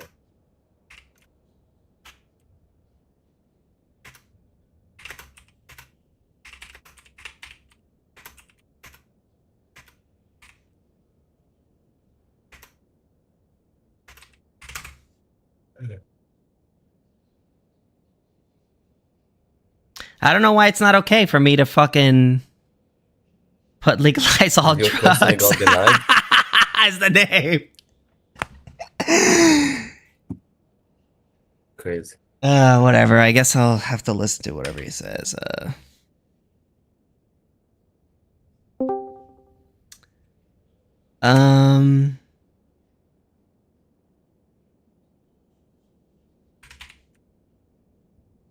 KingSithis, how you doing? What's good, man? What? Things are going pretty well. How are you doing? I'm doing great. Awesome. How about this? I'm gonna put legalize. Legalize. You want to put legalized drugs? I put legalize it because they told me I'm not allowed to put legalized drugs. Yeah, the source, from what I could tell from reading the rules before, which I had to read and agree to before coming in, it sounds like they're pretty. They want to be pretty strict with like professionalism-ish standards. So yeah, probably the best way I think you get the basic idea. King's honor. Yeah, I'm not surprised. They have like rules about that. Yeah. Thanks for inviting me. Glad I could be here.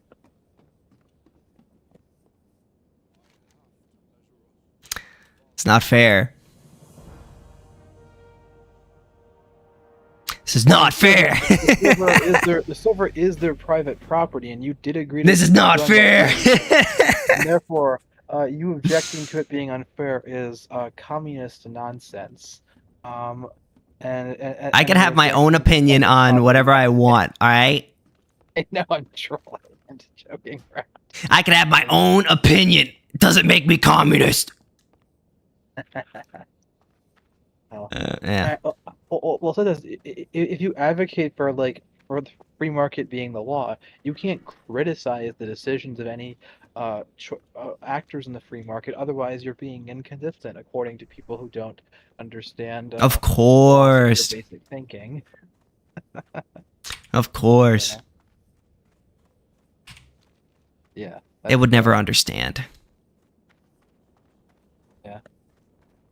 I saw taxation as theft debating someone about Israel. Is that correct earlier? Mm-hmm. Oh. I didn't see the full thing. How'd it go? I mean, they weren't in much disagreement. Oh, okay. I thought they were disagreeing about like the things. They were saying that the 83% of fatalities are like innocent civilian statistic. But I mean, I don't really follow it that much, I'll be honest. How do I put this? The statistic is wrong. But like, it conflates identifiable people who've been identified as being unalived versus everyone who like has actually been unalived that's like a terrorist or like a civilian non-collaborator. So it's not. And then also specifically Hamas terrorists were identified, not even the other groups that are there. Yeah, it's a silly statistic. I'm not saying Israel's actions are still horrific, but like it's not an accurate statistic. Nick Matau has a good rebuttal to the statistic. I'm not endorsing Nick Matau's views on Israel. I don't agree with him. I've debated him 3 times. We're crying out loud. I obviously don't agree, but it's not an accurate one. But yeah, like under the standard, I think it was like in Afghanistan. Like there are like battles where for example where we didn't identify the terrorists in question, so that would basically mean using that standard that we thought that all the people who were unalived were civilians, which is silly. But like, yeah, that's a whole other area. But like, I agree with his overall point that the Israeli government's actions are horrific, and Walter Block is wrong about this topic. And even under his negative homesteading theory, it wouldn't even apply. I was reading his article, and I'm like, how does it even apply? Because under his theory, the average Palestinian isn't really being negatively homestead. Isn't negatively homesteading misery? I don't know. It's weird. I'm trying to understand Block's position better. But yeah, that's just. I was rereading his article on his reply to Hava on the subject. Him and his co-authors reply. Fetterman, I think, is the other guy's last name. And I'm trying to understand Block's position. I got to rewatch his debate with David Smith. Because yeah, it's a slight position. Because if you take a too broad understanding, I don't know. Yeah. Other than that, how have you been? I've been doing really good. I've been doing good. Yeah, makes sense. I've been making a lot of money. Nice. It's good to hear. I requested the name change. Legalize all blank line. Nice. I think I found a loophole in the system. Yep. That works. But yeah, legalizing. I don't know. Legalizing drugs. Yeah. I don't know. I mean, I think the last time we were talking, we were talking about my recently more negative stance on drug users. But yeah. Your mic is quite low. Yeah, I'll switch devices. I'll use my phone rather than my computer because my computer is trash. Give me a second. Okay. All right, this better? Yeah, sounds a little better. Yeah, I'm using what's it called? My phone now. But yeah, as I said. But yeah, so I think the last time we talked, I expressed my somewhat more negative view on like drug users that I recently like had. Not that I ever had like a super positive view, but it's more like they're funding like basically the apolitical version of terrorist organizations, so they're actually not guiltless. Most of them are not guiltless. Obviously, dealers as well, but yeah. Well, you could say that about buying phones, though. That's gonna really depend upon the circumstances, because like first of all, we have to talk about like whether or not it's like actually like because okay, when leftists use like terms like it being exploitative or what have you, they may not like they actually be like using that term like in the proper NAP compliant sense. If you're talking, if you like, for example, know your phone or have very strong reason to think your phone is like being like literally built by like slave labor, well, yeah, that's of course it is. Then yeah, that's really bad to do that. Well, like, Samsung and iPhone definitely do that. Well, I mean, they don't do it, but they hire companies that do that. I'd have to look into that, but like, yeah, I mean, but like, I don't think the average, I don't think it's as well known to the average person as like, say the what's it called, person, like the knowledge of like controlled substances, being, what's it called, controlled substances being funded by, you know, funding cartels, like who do terrible things. I mean, I would suspect that most people probably have a better understanding of that. And you could also make an analogy about like the degree of like the fact that like, you know, then you could probably justify taking a higher risk with phones insofar as they are like sort of a necessity for functioning in society, whereas drugs don't really help you. They just really just cause you.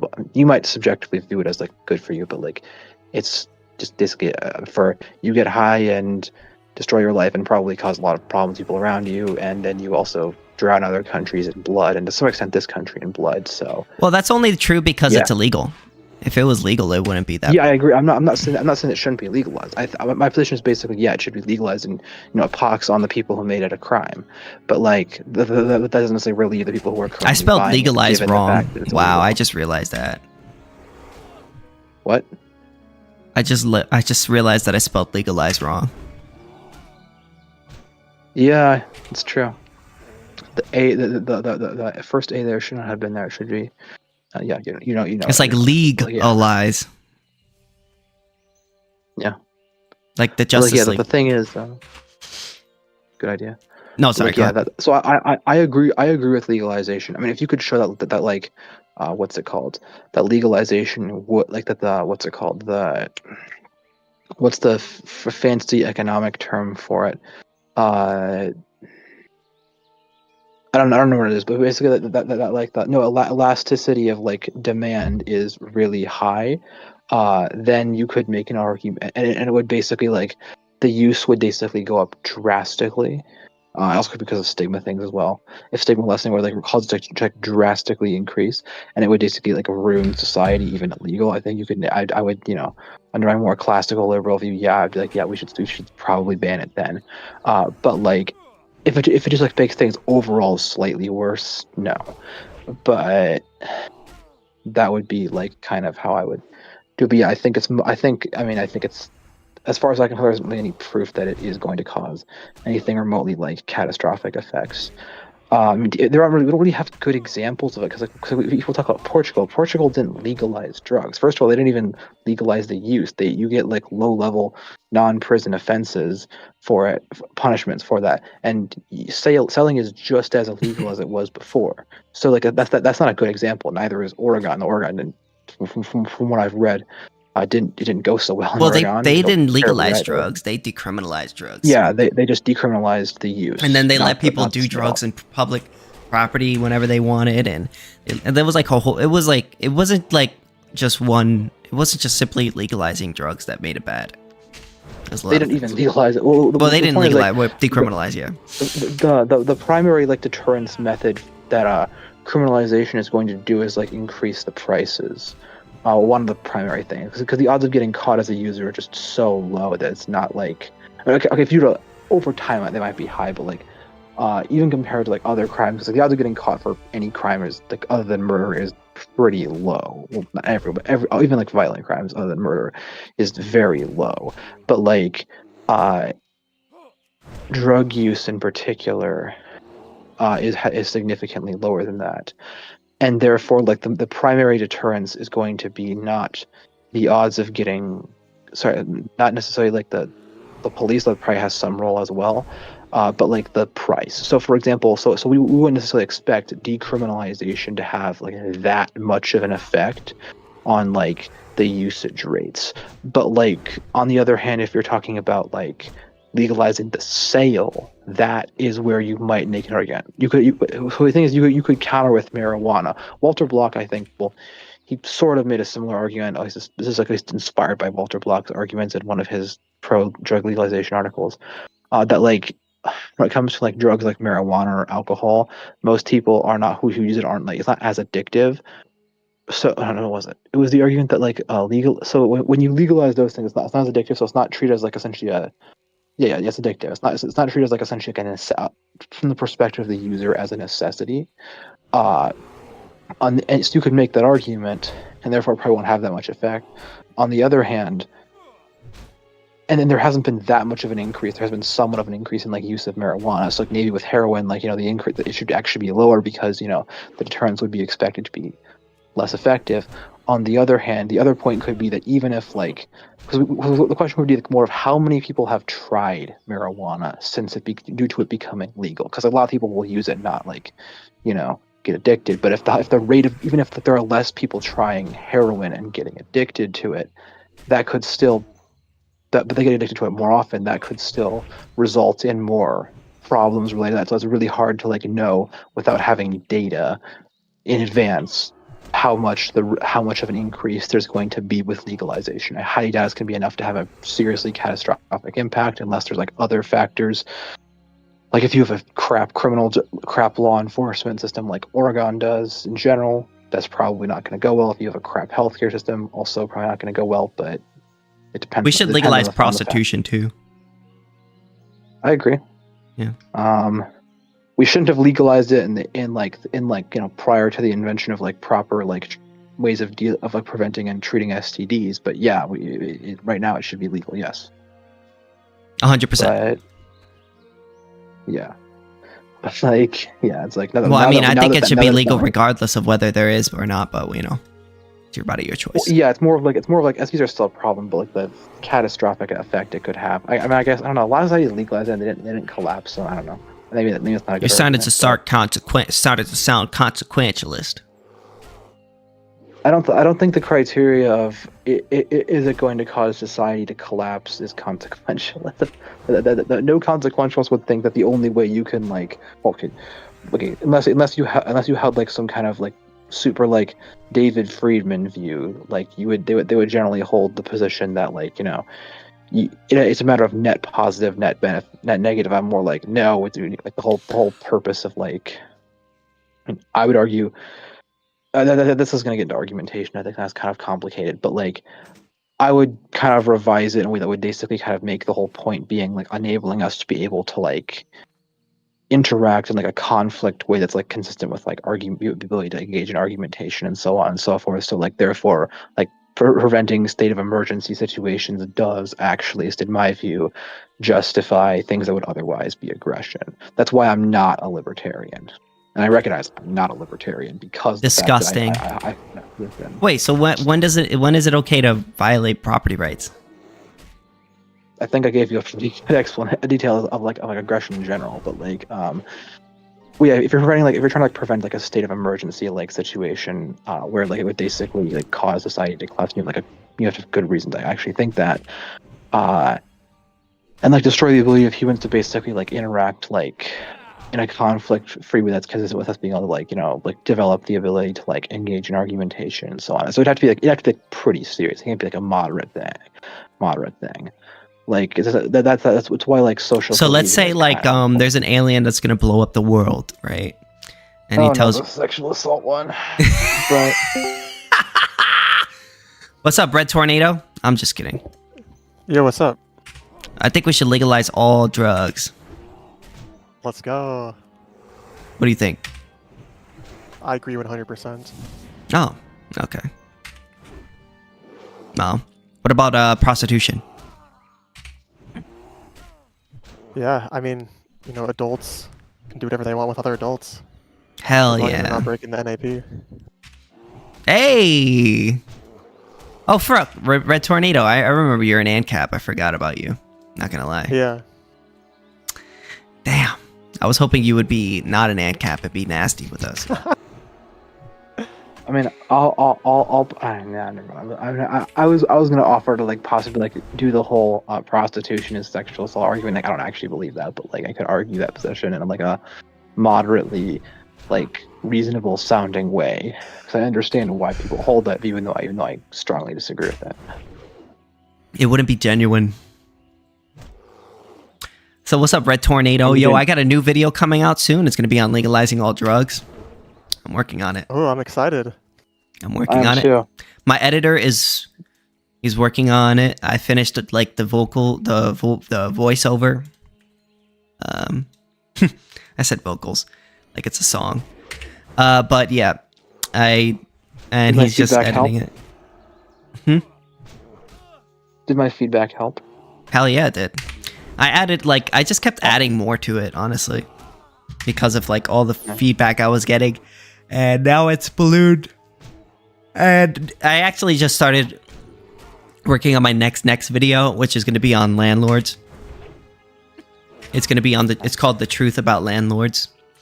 And then I go super deep into why landlords are super based and why landlordism is there's nothing wrong with it. And so first I go into like what they actually do, and then I go into debunking like all the common arguments against like land ownership and landlordism in general. I debunk them, and then I debunk like stuff like rent control and squatters' rights and stuff like that in it. Dude, I hate squatters' rights, but it's weird to me squatters' rights should only apply to government property. Based.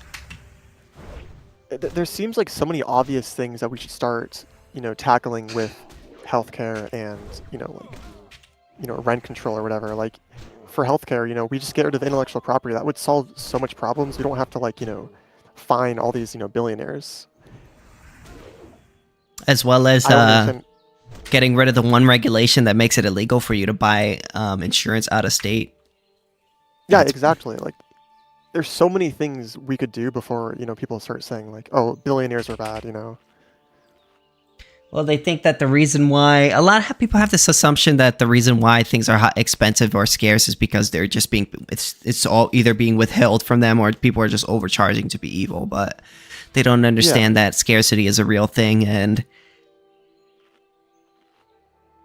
you can't get something from nothing. Yes. Yeah, makes sense. I even made a video about that. Huh? It's called why you can't get nothing the state gives you is free. Yeah, makes sense. Yeah, I mean I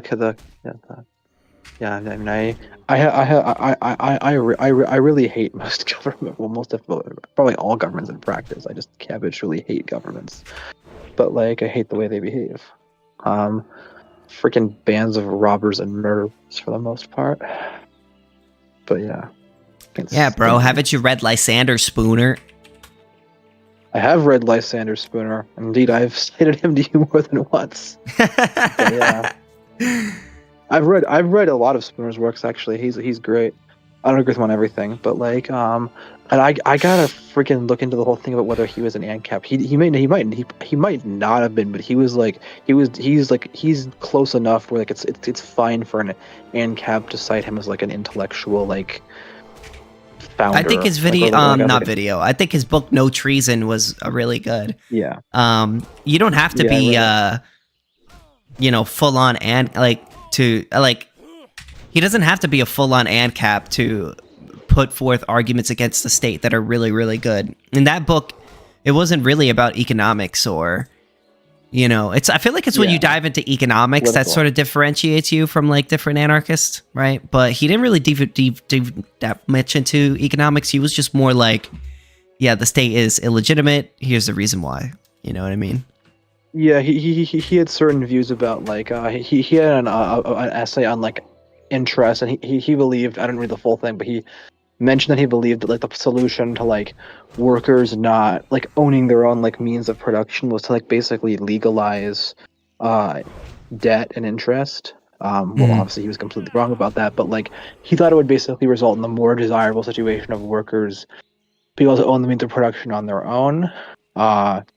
But like he specifically stated that he thought that you have to like properly like do like compensate capitalists who own the means of production for like for the use of their property and for money and so on. It's like it's why you have to give them interest, because in order to like compensate them from like giving you loans, you can afford to get more stuff.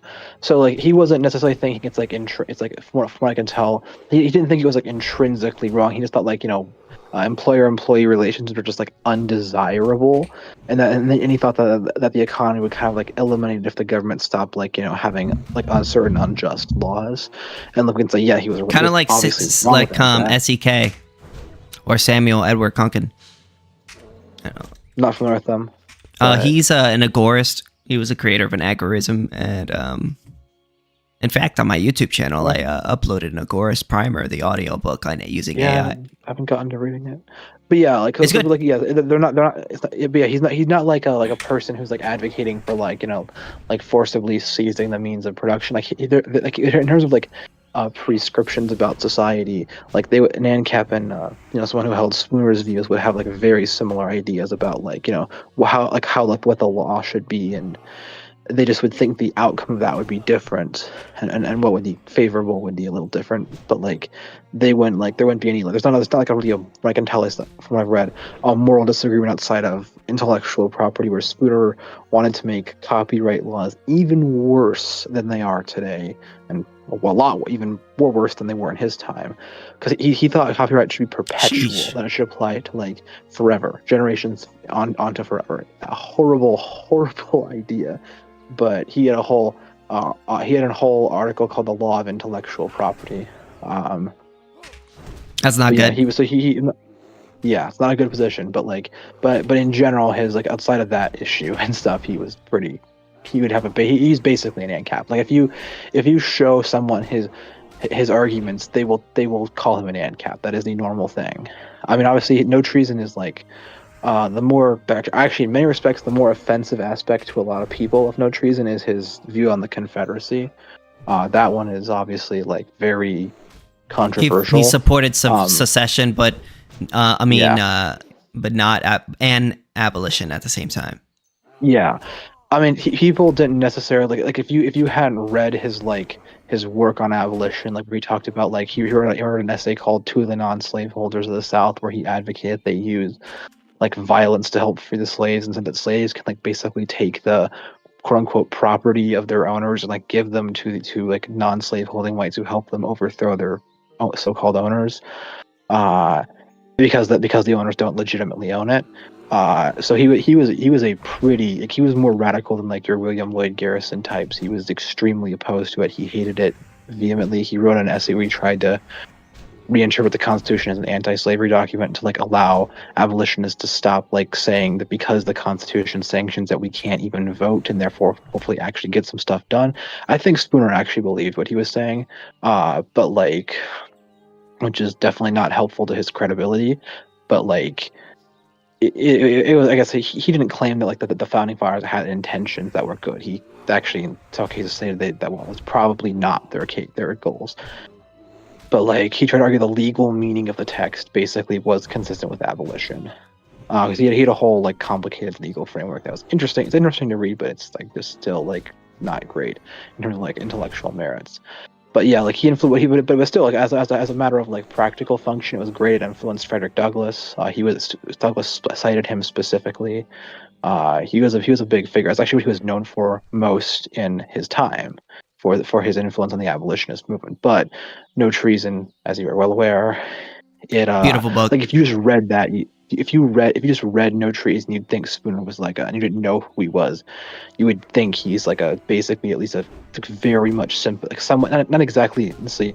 If you were being honest, you wouldn't think he was on the side of the Confederacy because he clearly denounces their behavior in several places, but he goes way harsher on the Union in that one. And you'd think, like, if I quoted what Spooner said, I'd be like probably branded like fan of the Confederacy. And it's like, yeah, I mean, it's just like it really made me rethink my position on the subject, because like because I first read the third essay, and I eventually read the first one, or and at least the time when I really paid attention to it, and like when I read like the first page, I was just like it just completely like kind of shattered my view on it, because like just it's like he just pointed out in such like excellent terms just the flagrant hypocrisy that I never noticed before of claiming that like you're fighting so that a nation so that liberty will not perish, that the government for the people by the people shall not perish from the face of the earth, when you're like literally fighting a war to force a whole group of people to be under a government they don't like, even though the reasons they're seceding for are just absolutely horrific. And like I would take the view that like I'm glad the Union won that war, even though yes like technically speaking secession is a right, and like it's like technically generally wrong, but like given how evil why they were seceding, I mean I think the argument could be made that what they should have done is more like they should have like defeated them, and they should have basically made them abolish the institution, probably kept the military presence in there for however long is needed, probably a while, and then basically given them as much self-government as possible. And if once they've like gotten rid of any kind of pro-slavery tendencies and racism has calmed down to an adequate degree, again a long time later, then let them secede if they still want to. I think that would probably be the better solution, to have been a better solution. But like, and so the motive the Union primarily fought for wasn't good, but I really just like I'm like, yeah, the people were just like, the people in those places were generally just scum. Like, not every pieces of trash. Confederacy. Yeah, they were evil. They were horrifically evil. Like I researched the freaking codes they had on slavery. They were the actual treatment. It's so bad. It's so evil. Like they were so horrible to them. Like I don't feel very bad about them being subjugated. And like, and from a practical standpoint, I'm like, yeah, it's a good thing that they got that awful system eradicated. Even if the institution would have been eradicated in 20 years, which is questionable. 20 years too long. It would. Yeah, like you have it's 4 million people and they're multiplying relatively fast. It's like well, what about all the death and war and murder?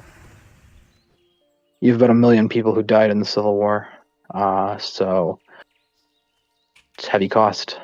But like, I mean, yeah, I mean a lot of them were like the Confederates, but like most of them were soldiers. But like, well, a lot of them were drafted. True, they were drafted. Particularly on the Confederacy side, yeah, there were a lot of them drafted, and yeah, it sucks. But like, I guess they were on the wrong side. Yeah, I feel like bad for the ones who were drafted against their will, and didn't want to fight. I feel bad for those people, obviously. Like it sucks you were on the wrong side. I'm not even kind of. It's more of like, hey, like we gotta free these people. I'm sorry about this, but like you are still, you are on the wrong side. You are actively fighting, even though you're being forced for the other side. And it's like, I'm not saying you like deserve it. I would acquit you in a trial, but like as a matter of self-defense, or not exactly self-defense of the other people, the people who are being freed, I'd say it's worth it. Of course, to be fair, the Union wasn't fighting for that purpose at all for the first half of the war, and then at the second half it was like probably really a secondary motive.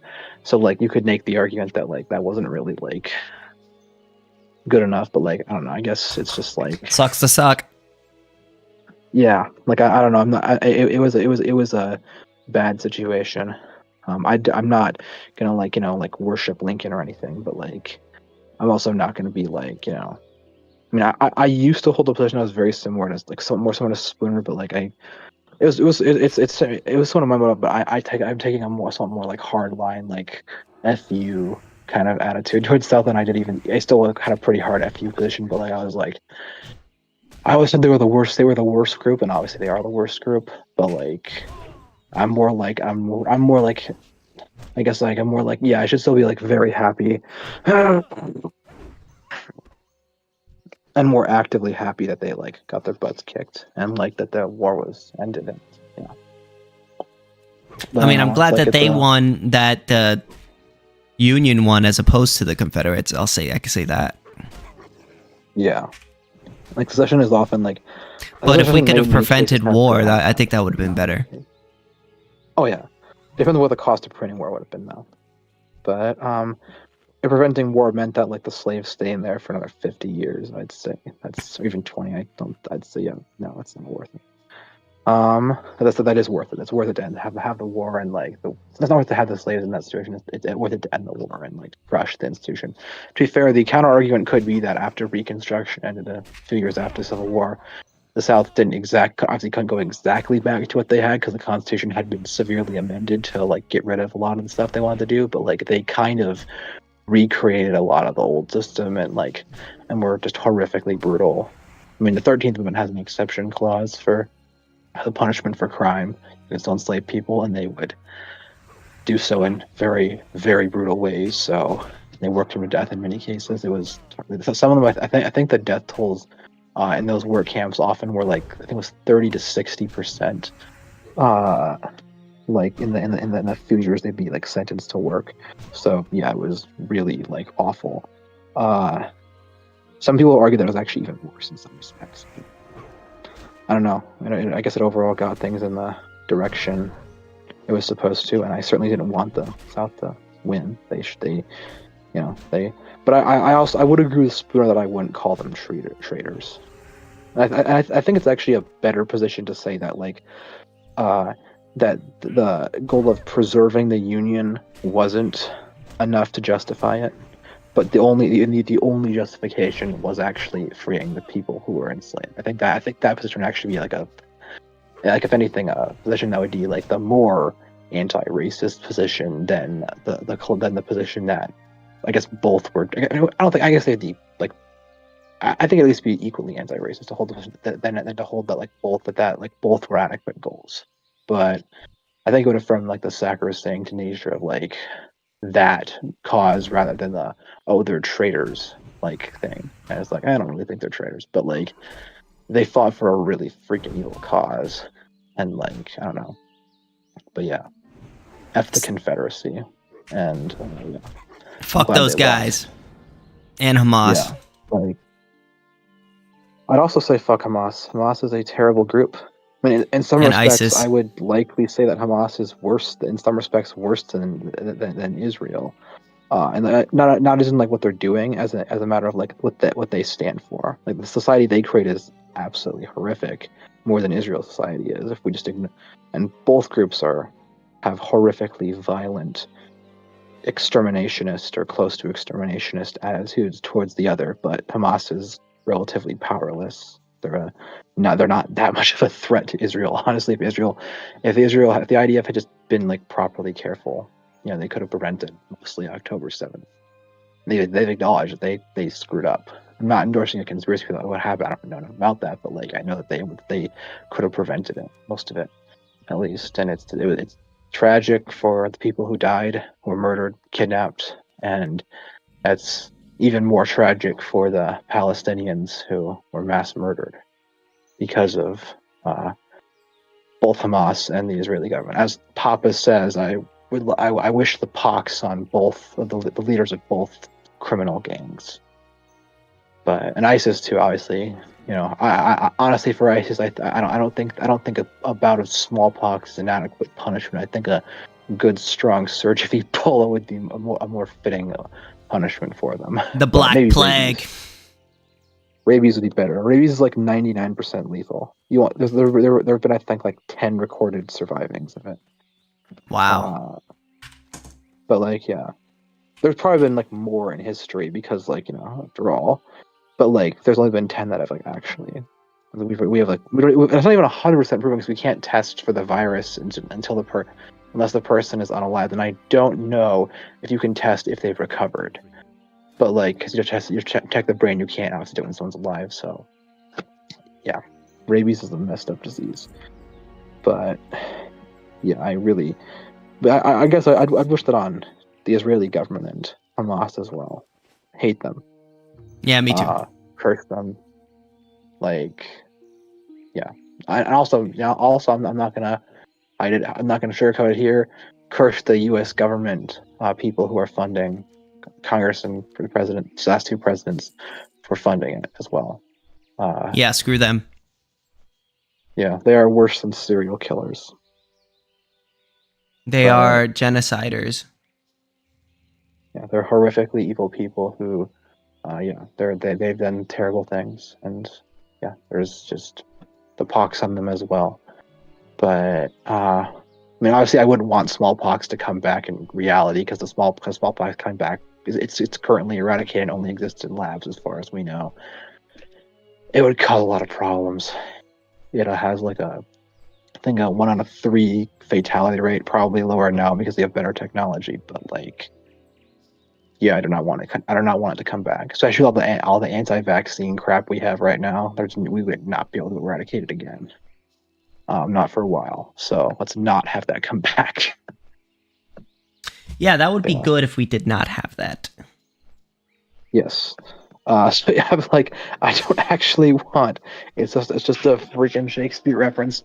I don't actually want smallpox to come back, just so Netanyahu and the leaders of Hamas and so on can be smitten with that disease. But yeah, curse. But yeah, but the main point is curse them, and yeah, it's horrific what they've done. But yeah, I mean, there's just so many evil people in this world. But yeah, I mean, and it's still a shame that Block defends Israel. Like, and it's like the Mises Institute kicked out the guy on their side who supports, immigration. And like the problem is, I can't condemn them for kicking him out because like they kicked him out for like the best reason conceivable. Like, I mean, it'd be like if this is obviously like you'd have to twist libertarian theory more to get to this conclusion. It'd be like if you wrote a book defending cannibalism and like had Jeffrey Dahmer write the foreword to it, because Block had Netanyahu write the foreword to his classical liberal case for Israel book. And it's like, and then they're super proud of the fact that, I had Jeffrey Dahmer write the foreword. And it's like, and then like wondering, why am I getting kicked out of the Mises Institute? Well, I wonder why. Like, I think there's a pretty good reason why you were kicked out of the Mises Institute, because you were advocating horrific atrocities, and people get rather upset about that fact. It's, I think that makes logical sense. Yeah, it makes sense to me. Yeah, like, it's like, yeah, I mean, there might be other people who support immigration in the Mises Institute, but like, I don't know. I would hope that Block would I don't know if they would let him back in if he changed his views. But if he doesn't change his views, if he did, that would possibly let him come back to some degree, and people could maybe respect him a bit more. But yeah, I mean, he has so many good contributions. He has always good things that contributed. He's influenced my views in many ways, even though I'm more of a classical liberal. He's influenced my views, and so is Hoppe. I mean, and both Hoppe and Block have some awful positions, but I don't just mean Hoppe's immigration stuff. Democracy the God That Failed has some very blatantly racist stuff in it, but actually including immigration stuff. But it's still, even despite those flaws and not so mild flaws, both of them are thinkers who've definitely influenced my thinking about politics a ton. I definitely get that kind of concept. Hoppe is how do I put this? Interesting thinker. So is Block. Argumentation ethics, that needs to be revised a bit, but So I've been studying it for a while, and I'm like, it needs to be revised a bit because currently there's a couple issues with it, but it can be fixed. Oh, anyways, I'm gonna go to bed, guys. So hope you guys have a good night, man. It's getting late for me. See you around. It was good seeing you guys. See ya.